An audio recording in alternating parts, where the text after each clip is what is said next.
Dear students, आज के lecture में हम लोग पढ़ेंगे एडजॉर्प्शन आइसोथर्म, अधिशोषण समतापी वक्र। तो यहाँ पे आइसोथर्म की मीनिंग क्लियर होनी चाहिए। आइसोथर्म यानी एक कांस्टेंट टेम्परेचर पर जो कर्व खींचा जाए, यानी टी जो है वो कांस्टेंट रहेगा, वही आइसोथर्म या समतापी वक्र कहलाएगा। ऐसा कर्व जो कांस्टेंट टेम्परेचर पे खींचा जाए।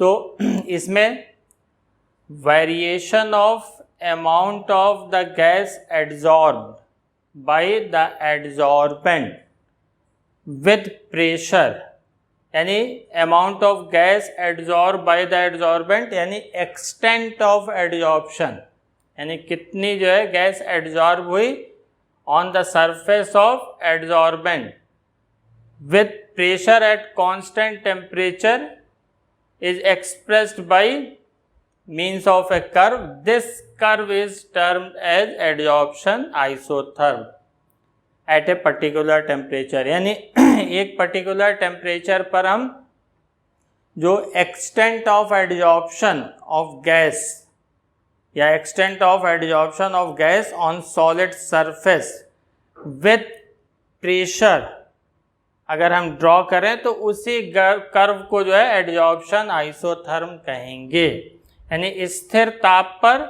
अधिशोषक एडजॉर्बेंट इसके द्वारा दाब के सापेक्ष अधिशोषित गैस जो एडजॉर्ब्ड गैस है उसकी मात्रा को एक वक्र द्वारा दर्शाया जाता है, जिसे अधिशोषण समतापी वक्र कहते हैं।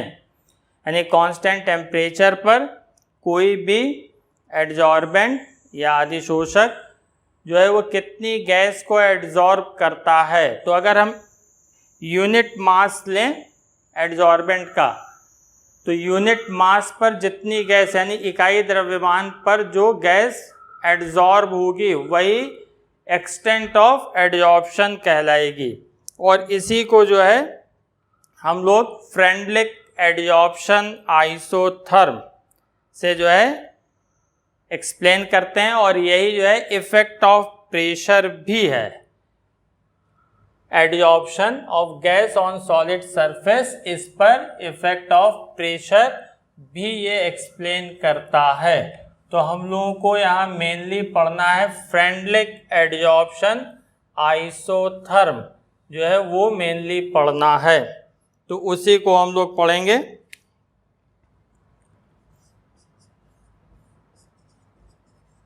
Effect of pressure on adsorption, यानी अधिशोषण पर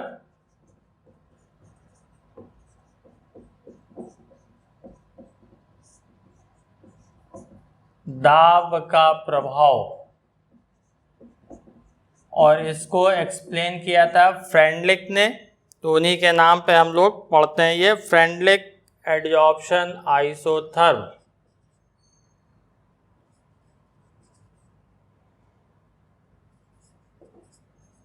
फ्रेंडलिक एडजॉर्प्शन आइसोथर्म, फ्रेंडलिक अधिशोषण समताप।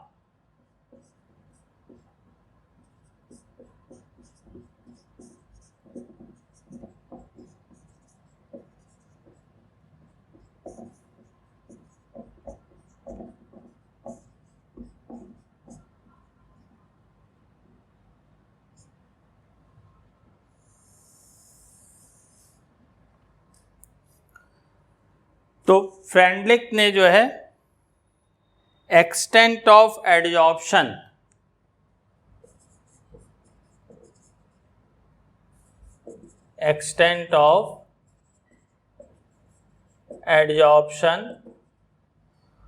और प्रेशर, इसके बीच जो है एक सिंपल फॉर्मूला जो है या इसके बीच जो है एक एम्पिरिकल रिलेशन जो है उन्होंने प्रपोज किया।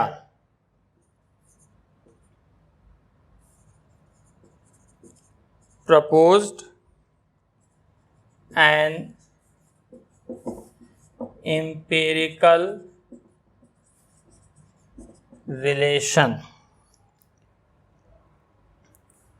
तो एक्सटेंट ऑफ एडजॉर्प्शन और प्रेशर के बीच एक एम्पिरिकल जो है रिलेशन प्रपोज किया, और वो रिलेशन क्या था, जिसके according to it at constant temperature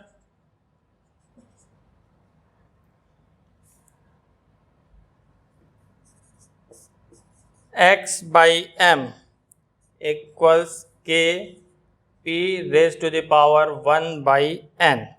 यानी जो है अधिशोषण की मात्रा, फ्रेंडलिक ने क्या बताया, इसी को हम हिंदी में भी लिख दे रहे हैं, अधिशोषण की मात्रा और दाब, इसके मध्य जो है एक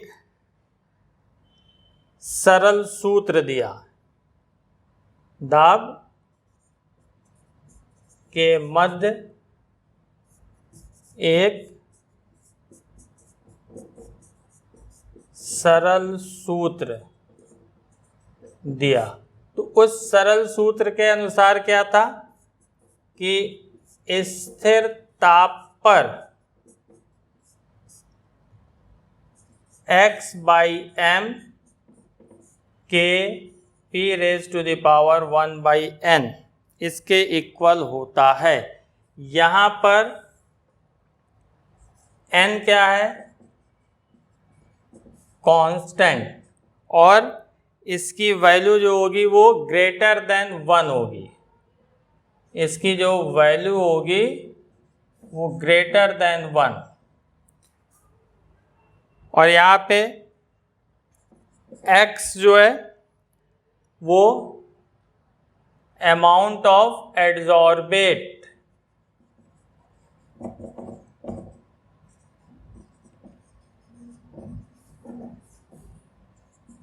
अधिशोष्य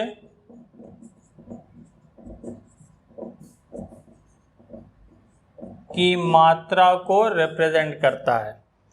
m जो है यहाँ पर अमाउंट ऑफ एडजॉर्बेंट,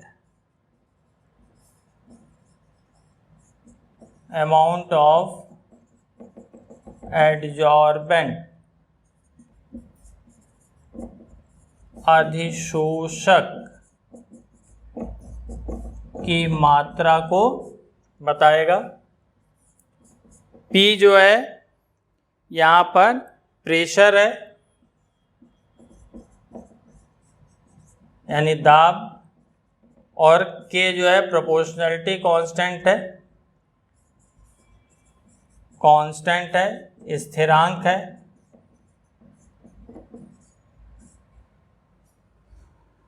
तो किसी भी गैस का किसी सॉलिड की सरफेस पे कितनी अमाउंट एड्जॉर्ब होगी उसमें और प्रेशर के बीच एक कांस्टेंट टेम्परेचर पे जो है फ्रेंडलिक ने एक रिलेशन जो है दी।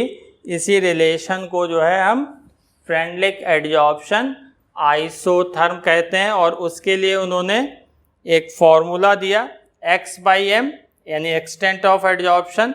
ये x जो है मास ऑफ एडजॉर्बेट अधिशोषक का द्रव्यमान, और m जो है मास ऑफ एडजॉर्बेंट अधिशोषक का द्रव्यमान, p प्रेशर, n जो है ये कांस्टेंट है और इसकी वैल्यू ग्रेटर देन 1 होती है, k कांस्टेंट होता है, p प्रेशर।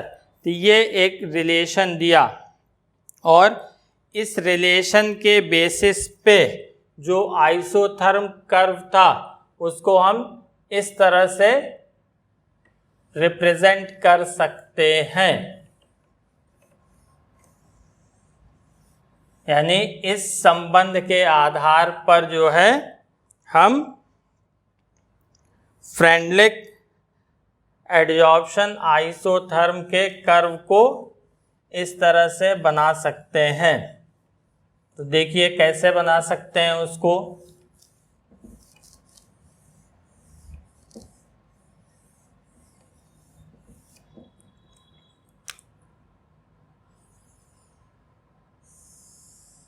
यहाँ पर x/m को y एक्सिस पे यानी एक्सटेंट ऑफ एडजॉर्प्शन अधिशोषण की मात्रा और प्रेशर P, इसके बीच अगर हम ग्राफ खींचें तो ग्राफ जो है वो इस तरह से आता है। जैसे जैसे जो है हम P को यानी प्रेशर इंक्रीज करते जाते हैं तो यहाँ एक्सटेंट ऑफ एडजॉर्प्शन बढ़ता है और एक पर्टिकुलर प्रेशर पर आकर के ये आगे कांस्टेंट हो जाता है। तो यही जो प्रेशर, अब उस पर हम चाहे प्रेशर जितना भी बढ़ा दें, जो है एक्सटेंट ऑफ एडजॉर्प्शन यानी अधिशोषण की मात्रा वो कांस्टेंट रहेगी। यहाँ पे कर्व आकर के जो है एक्स एक्सिस के हॉरिजॉन्टल हो जाता है, एक्स अक्ष के समानांतर हो जाता है। यानी अब प्रेशर बढ़ाने पर जो है वो एक्सटेंट ऑफ एडजॉर्प्शन इंक्रीज नहीं कर रहा है, दाब बढ़ाने पर अधिशोषण की मात्रा जो है वो नहीं बढ़ रही है। तो इसी प्रेशर को, ये जो प्रेशर है इसी को हम सैचुरेशन प्रेशर कहते हैं।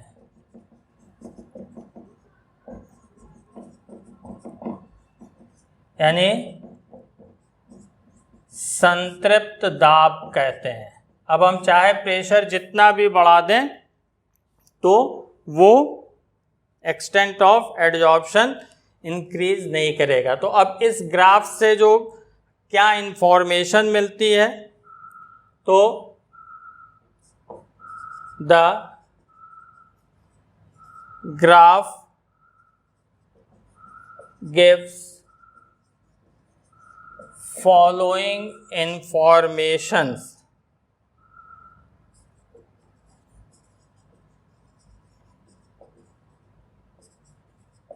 about extent of adsorption यानी x/m। यानी इस ग्राफ से अधिशोषण की मात्रा के संबंध में निम्न जानकारी मिलती है। तो पहली चीज देखिए, eight very low pressure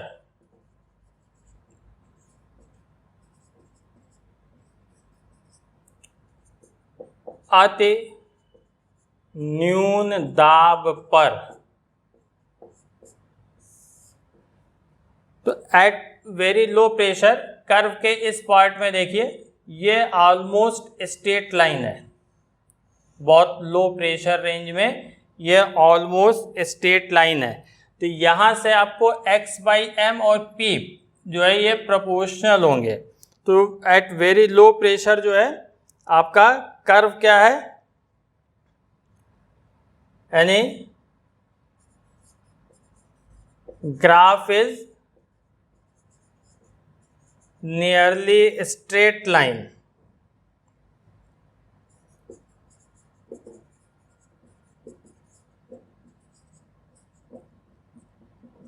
that is यानी लो प्रेशर पे आपका ग्राफ जो है लगभग सरल रेखा है, स्ट्रेट लाइन यानी सरल रेखा है। तो यहां से आपको क्या मिल रहा है, x/m प्रोपोर्शनल टू p और x/m equals kp।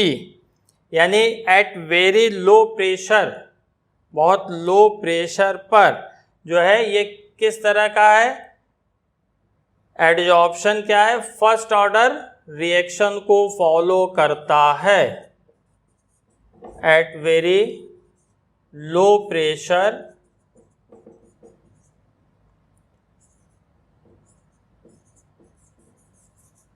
adsorption is first order, यानी ये फर्स्ट ऑर्डर काइनेटिक्स की तरह जो है ये फॉलो करता है। सेकंड कंडीशन देखिए, eight intermediate range of pressure, यानी माध्य दाब पर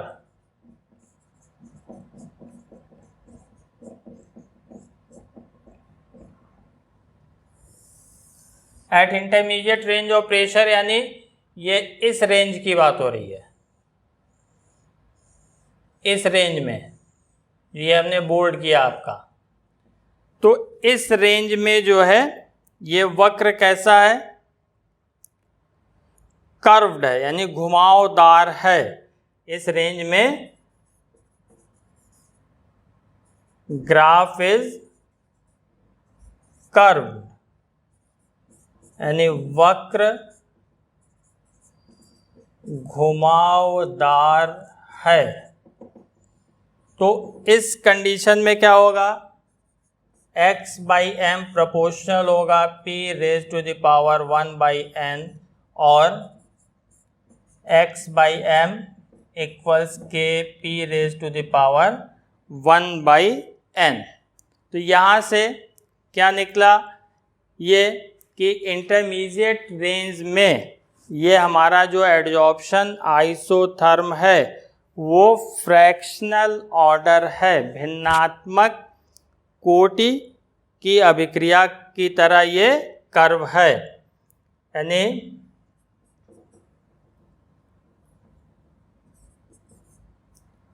एट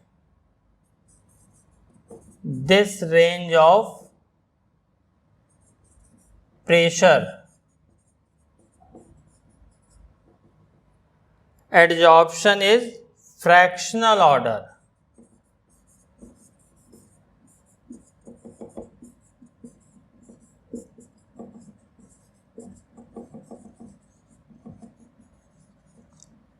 फ्रैक्शनल ऑर्डर रिएक्शन, यानी माध्य दाब पर वक्र जो है वो दाब के सापेक्ष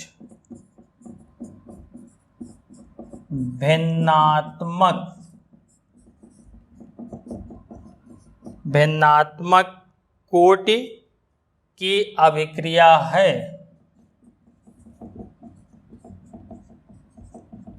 फ्रैक्शनल ऑर्डर रिएक्शन की तरह ये बिहेव करता है।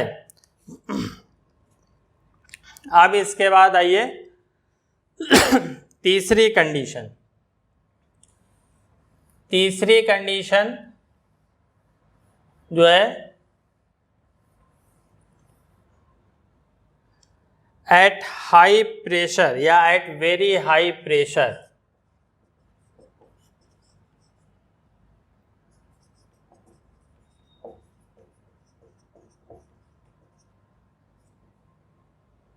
उच्च दाब पर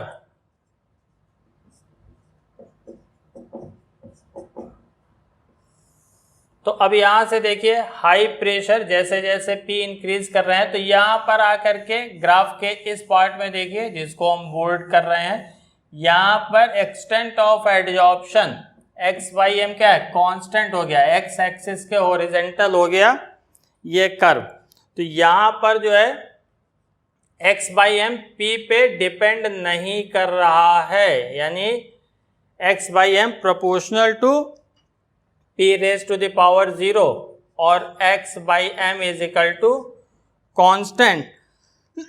तो यहाँ पर जो हाई प्रेशर पर एडजॉर्प्शन क्या होगा, अधिशोषण जो होगा वो एडजॉर्प्शन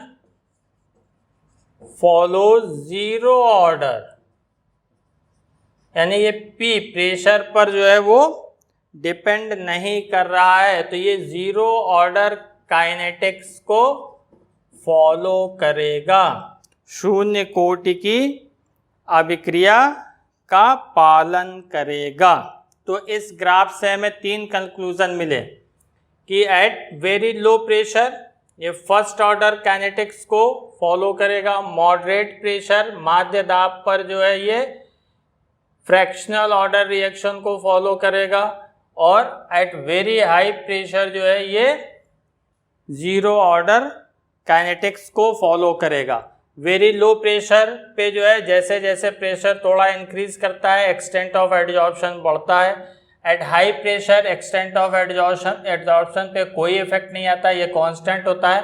और मॉडरेट रेंज में जो है ये माध्य दाब पर जो है ये धीरे धीरे बढ़ता है, यानी ये फ्रैक्शनल ऑर्डर काइनेटिक्स को फॉलो करता है। तो इससे जो है 3 कंक्लूजन, 3 निष्कर्ष जो है इस फ्रेंडलिक रिलेशन और उसके आइसोथर्म कर्व से निकलते हैं। तो ये तीनों चीज़ें आपको समझ में आ गई होगी। अब जो है इसकी हम लोग टेस्टिंग करेंगे।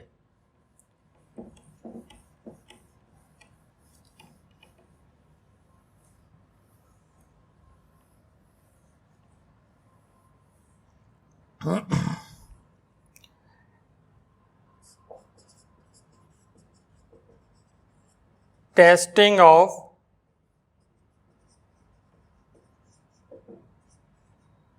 फ्रेंडलिच एडजॉर्प्शन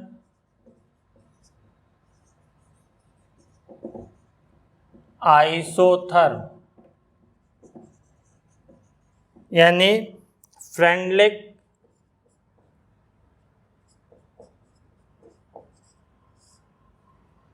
समतापी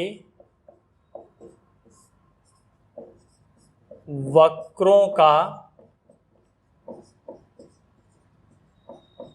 परीक्षण।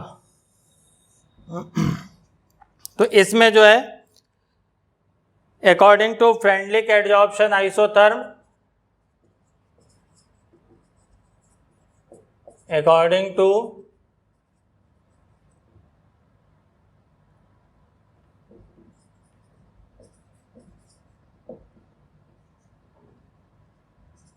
Freundlich x by m equals k p raise to the power 1 by N.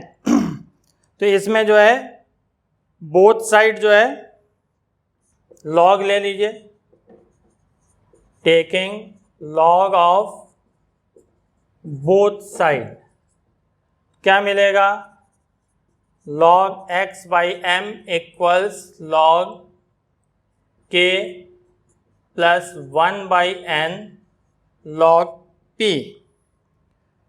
इसको इक्वेशन 1 कर दें और इसको जो है हम स्ट्रेट लाइन के इक्वेशन, सरल रेखा के समीकरण से कंपेयर कर दें।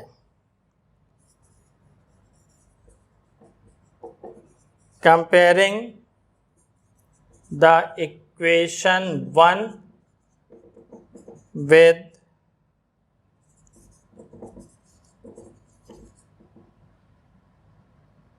Straight line equation y equals mx plus c।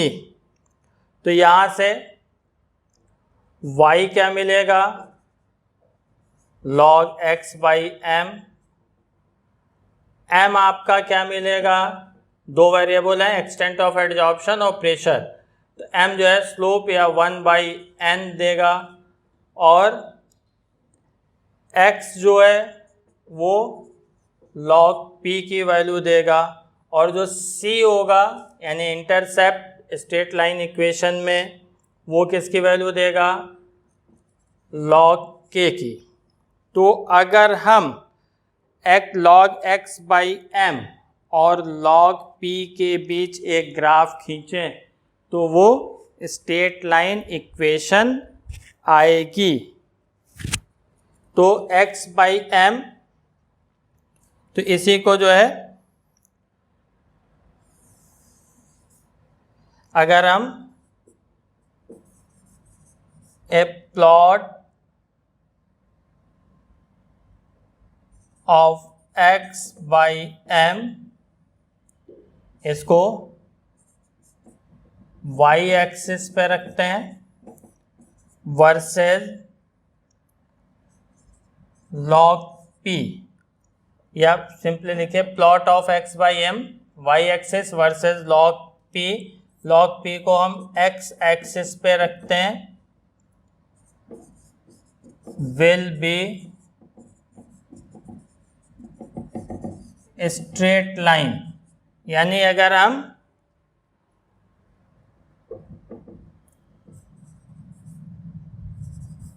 log x by m और log p के बीच ग्राफ खींचें तो वो एक सरल रेखा स्ट्रेट लाइन आएगी। log x बाई एम को y एक्सिस पे रखेंगे और log p को जो है x एक्सिस पे रखेंगे। तो अगर ग्राफ खींचा जाए log of x by m और log p, तो हमें एक स्ट्रेट लाइन मिलेगी। ये O और इसको इस पॉइंट को A एज्यूम कर लेते हैं, तो यहाँ पर OA ये इंटरसेप्ट होगा और ये इंटरसेप्ट वैल्यू देता है आपकी C की, तो ये log K की वैल्यू देगा। यहाँ से अगर हम थीटा निकाल लें,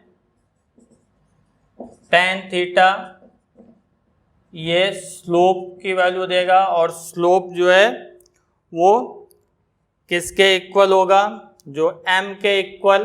तो m क्या है 1/n। तो इस ग्राफ की हेल्प से हम k और n की वैल्यू फाइंड आउट कर सकते हैं, इजीली जो है वो निकल आएगी। और उसके बाद हम ग्राफ का जो है को एनालाइज कर सकते हैं कि कैसा एडजॉर्प्शन है। तो इतनी चीज आप लोगों को समझ में आई होगी। अब इसकी लिमिटेशन क्या है, इसके फ्रेंडलिच एडजॉर्प्शन आइसोथर्म की जो है लिमिटेशन।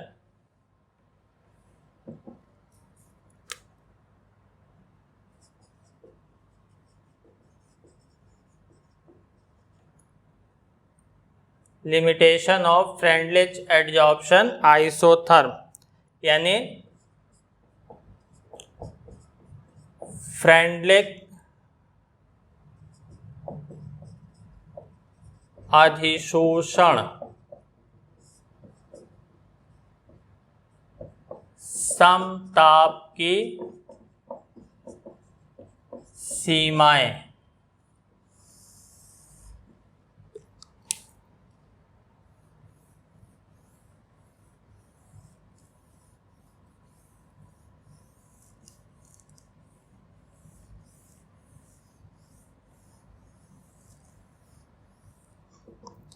तो इसकी पहली जो है सबसे बड़ा ड्रॉबैक था कि ये जो है valid only over A limited range of pressure. यानी ये जो कर्व है ये वैलिड है over A limited range of pressure. यानी ये दाब की एक निश्चित परास के लिए मान्य है, क्योंकि ये एट वेरी लो प्रेशर और एट वेरी हाई प्रेशर। तो ये एग्जैक्टली एक्सप्लेन करता है कि क्यों इंक्रीज कर रहा है या क्यों कांस्टेंट है, लेकिन मॉडरेट रेंज में माध्य दाब में जो है ये एक्सप्लेन नहीं कर पाता। दूसरा जो है, जो इसमें वैल्यू ऑफ के एंड एन ये जो होते हैं ये वैरी करते हैं विद नेचर ऑफ एडजॉर्बेंट। यानी K और N का मान जो है ये एडजॉर्बेंट एंड एडजॉर्बेट दोनों के साथ K तथा N का मान जो होता है वो अधिशोषक एडजॉर्बेंट यानी अधिशोषक तथा अधिशोष्य के साथ बदलता है या परिवर्तित होता है। तो इसके बारे में जो है इसमें कुछ नहीं बताया गया। फ्रेंडलिच ने जो है अपनी थ्योरी में इसके बारे में कुछ नहीं बताया कि K और N की वैल्यू जो है वो क्यों चेंज होती है। इसके बारे में ये इस इक्वेशन से x/m K p⁻1 इस इक्वेशन से कोई इसकी जो है जानकारी नहीं मिलती है। तीसरा जो है ये रिलेशन जो होता है प्योरली एम्पिरिकल है, not mathematical support. The relation is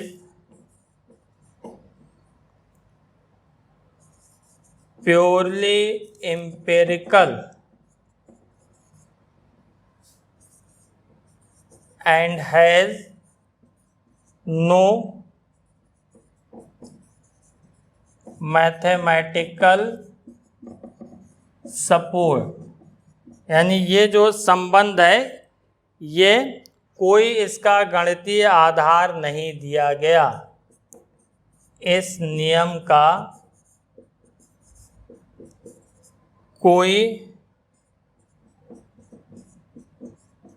गणितीय आधार नहीं दिया गया। तो ये इसकी तीन जो है लिमिटेशन थी या इसकी तीन सीमाएं थी जो फ्रेंडलिच एडजॉर्प्शन आइसोथर्म की जो इक्वेशन है वो इसको एक्सप्लेन नहीं कर पाई। और इस चीज़ को जो है एक्सप्लेन किया गया लैंगमूर एडजॉर्प्शन आइसोथर्म से, जो which is beyond the scope of your syllabus, जो आपके पाठ्यक्रम से बाहर की चीज़ है। आगे के हायर क्लासेस में आप लोग जो है वो इसके बारे में पढ़ेंगे, लैंगमूर एडजॉर्प्शन आइसोथर्म के बारे में। तो उन्होंने जो इस फ्रेंडलिच एडजॉर्प्शन आइसोथर्म की जितनी लिमिटेशन थी उस सबको एक्सप्लेन किया और मैथमेटिकल फॉर्मूला जो है डिराइव किया। और उन्होंने मॉडरेट रेंज पे भी जो है बताया कि ये जो है क्यों जो है इसका कर्व जो है वो कर्व टाइप का होता है। तो फ्रेंडलिच एडजॉर्प्शन आइसोथर्म आप लोगों को समझ में आया होगा। Thanks for watching this video.